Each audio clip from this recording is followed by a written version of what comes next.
안녕하십니까? 2012학년도 대학 수학능력시험 언어영역 듣기평가 안내 방송입니다.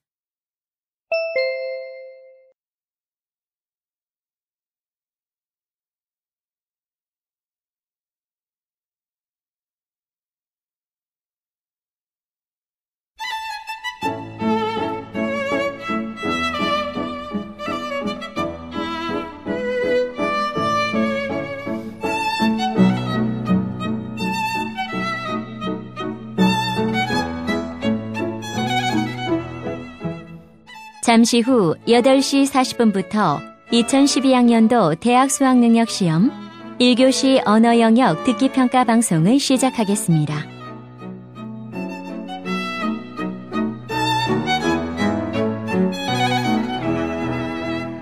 수험생 여러분은 편안한 마음으로 방송에 귀를 기울여 주시고 감독 선생님께서는 스피커의 음량을 알맞게 조절해 주십시오.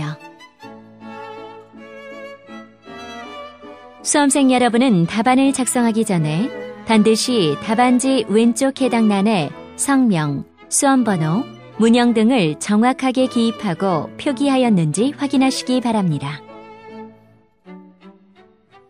답란에 정답을 표기하기 전에 답안지에 있는 수험생이 지켜야 할 일을 꼭 확인하십시오. 듣기평가 문제는 1번부터 5번까지입니다. 방송을 잘 듣고 문제지에 있는 5개의 답지 중에서 맞는 답 하나만 골라 답안지에 해당란에 바르게 표기하십시오. 듣기 평가는 타정 없이 시작됩니다. 이제 문제지 표지를 넘기시기 바랍니다. 그러면 지금부터 1교시 언어 영역 듣기 평가를 시작하겠습니다. 1번부터 5번까지는 듣고 답하는 문제입니다. 방송을 잘 듣고 답을 하기 바랍니다. 듣는 내용은 한 번만 방송됩니다. 1번. 이제 라디오 방송을 들려드립니다. 잘 듣고 물음에 답하십시오.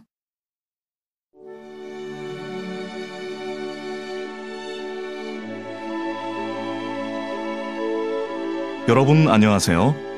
지금 가곡 보리밭을 듣고 계신데요. 오늘의 주제는 보리입니다. 보리는 선사시대부터 재배했던 것으로 추정됩니다. 우리나라의 삼국유사에도 보리의 역사를 알 수 있는 기록이 있는데요. 주몽의 어머니 유하가 보리 씨앗을 비둘기 목에 달아 주몽에게 전해주었다고 합니다.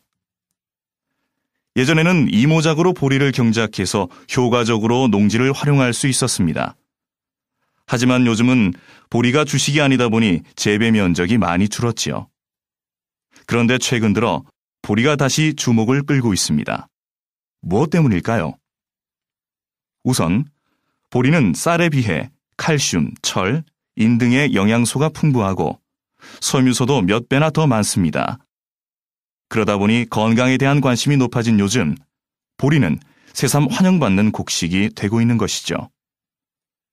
또한 보리는 여러 분야에서 활용되어 소득을 높이는 데 도움을 주고 있습니다. 가공식품의 재료에서 동물용 사료까지 다양하게 쓰이고 보리밭을 조성해서 관광자원으로 활용하는 지역도 있습니다. 이렇게 보니 보리는 참 쓸모가 많은 작물이라는 생각이 드네요.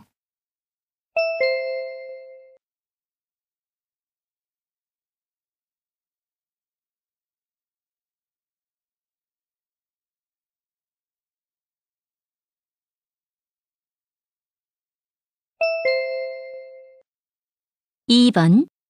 다음은 강의의 일부를 들려드립니다. 잘 듣고 물음에 답하십시오. 자, 여러분. 오늘은 지난 시간에 이어 조선시대의 모자에 대해 알아보겠습니다. 여기 제가 준비한 화면을 볼까요? 드라마 촬영을 준비하는 모습인데요. 앞쪽에 두 사람이 있군요. 여러분이 보기에 가장 오른쪽에 윗부분이 잘린 원뿔 모양의 모자가 보이나요? 전모라고 합니다. 부녀자들이 햇빛을 가리기 위해 쓰던 외출용 모자인데 대나무로 삭간 모양의 테두리를 만들고 여기에 종이를 발랐습니다. 무늬가 화려하죠? 맨 왼쪽 남자가 쓴 것은 페랭이입니다. 정수리 모양이 둥근 페랭이는 대나무를 가늘게 쪼개어 만들었습니다. 신분이 낮은 사람들이 썼는데 보부상들은 목화송이를 큼직하게 얹어서 쓰기도 했죠. 화면 중앙에 나란히 서 있는 세 남자를 볼까요? 이 사람들이 쓴 모자는 모두 양반들이 주로 쓰던 것입니다. 그중 가운데 사람이 쓴 모자는 유건이라고 하는데요. 검은색 배나 못으로 만들었습니다. 유건은 주로 유생들이 성경관 같은 학교나 집 안에서 썼습니다. 그 왼쪽에 보이는 사람이 쓴 것은 탄건입니다. 앞쪽은 낮고 뒤쪽은 높아 마치 계단처럼 턱이 진 형태죠. 탄건은 유건과 달리 말의 갈기나 꼬리털인 말총으로 만들었습니다. 세 사람 중 오른쪽 남자가 쓰고 있는 모자는 갓입니다. 갓은 머리를 덮는 부분과 둥근 형태의 차양 부분으로 이루어져 있는데 대나무와 말총을 주 재료로 사용합니다. 일반적으로 집에서는 탄건만을 쓰고 외출할 때는 갓을 썼죠.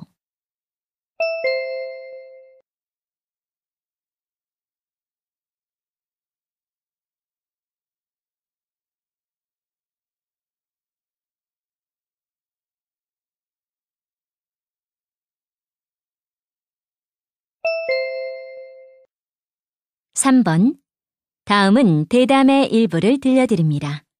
잘 듣고 물음에 답하십시오. 이 시간에는 과학기술평론가 박 선생님을 모시고 적정 기술에 대해 알아보겠습니다. 선생님, 안녕하세요. 네, 안녕하십니까. 먼저 적정 기술이 무엇인지 간략히 소개해 주시겠습니까? 네. 적정 기술은 첨단 기술로부터 소외된 다수를 위한 기술입니다. 주로 가난한 나라나 저소득층 사람들의 삶의 질을 향상시키기 위한 것이지요. 그 지역의 환경과 문화, 경제적인 상황을 고려하여 필요한 물건을 만드는 기술이라고 보시면 됩니다. 예를 하나 들어주시면 이해하기 쉬울 것 같은데요. 큐드럼이라는 물통이 있습니다. 식수를 얻기 위해 매일 수 킬로미터를 걸어야 하는 아프리카의 시골 주민들을 위해 개발한 것이죠. 지름이 50cm 정도 되는 플라스틱 드럼통을 떠올려 보세요. 두루마리 화장지처럼 가운데 구멍이 뚫려 있고 그 사이를 관통하여 줄이 걸려 있습니다. 물통을 손에 들거나 머리에 이는 대신 줄을 이용해 굴리면서 끌고 갈 수 있기 때문에 힘이 약한 여성이나 어린이도 손쉽게 운반할 수 있죠. 기술이라고 말하기에는 참 소박하군요. 또 다른 예가 있을까요? 네. G-세이버라는 것도 있습니다. 몽골은 겨울철 기온이 낮아 난방이 중요한데요. G-세이버는 기존 난로 위에 부착하는 소형 기기로 열을 오래 지속시켜 난방 효율을 높일 수 있습니다.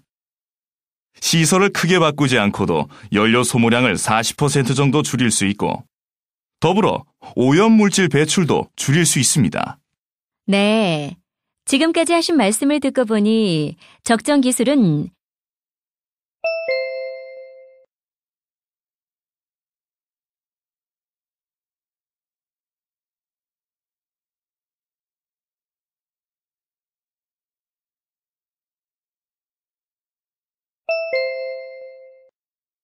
(4번과 5번) 다음은 대화의 일부를 들려드립니다. 잘 듣고 물음에 답하십시오. 오늘 신문 봤어? 리더는 성과로 말한다 라는 특집 기사가 났더라. 역시 뛰어난 리더가 되려면 성과가 중요한 것 같아. 당연히 성과도 중요하지. 하지만 성과를 이루는 과정에서 구성원들을 존중하는 것도 중요해. 그게 무슨 말이야? 너도 알다시피 연극 경연 대회에서 우리 동아리가 좋은 성과를 거두긴 했지만 연습하면서 마음에 상처를 입은 단원들이 한둘이 아니었어. 결국 그만둔 단원도 있었잖아. 우리 동아리 회장이 진정으로 뛰어난 리더였다면 단원들의 의견도 존중해서 자발적으로 동참하도록 만들었을 거야. 글쎄, 나는 좋은 성과를 위해서는 어느 정도의 희생은 불가피하다고 생각해. 덕분에 역대 어느 회장도 이룩하지 못한 성과를 낼 수 있어서 우리 모두 기뻐했잖아. 그런데 합창반을 봐. 단원들 의견을 일일이 듣다가 의견 일치를 보지 못해서 지역대회에 나가지도 못했어. 이런 합창반 반장을 뛰어난 리더라고 볼 수는 없을 것 같아. 그것은 합창반 반장이 처음부터 합리적으로 계획을 세우지 못했기 때문이야. 좋은 성과를 얻기 위해서는 계획을 잘 세워야 해. 그리고 구성원들의 동참을 이끌어낼 수 있는 방법도 찾아야 하고. 단원들이 연습 과정에서 불만이 생긴다면 나중에 적절하게 보상하면 되잖아. 아니지. 그러면 이를 추진하는 과정에서 생겨나는 모든 문제, 심지어는 부당한 요구조차 정당화될 수 있어.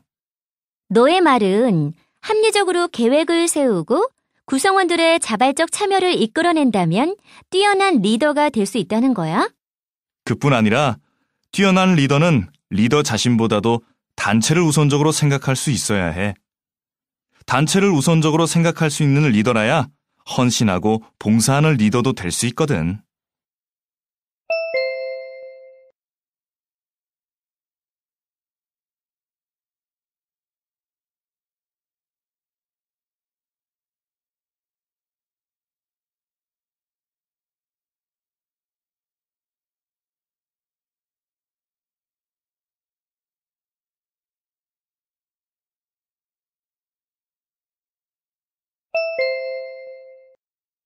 이제 듣기 문제가 끝났습니다. 6번부터는 문제지의 지시에 따라 답을 하기 바랍니다.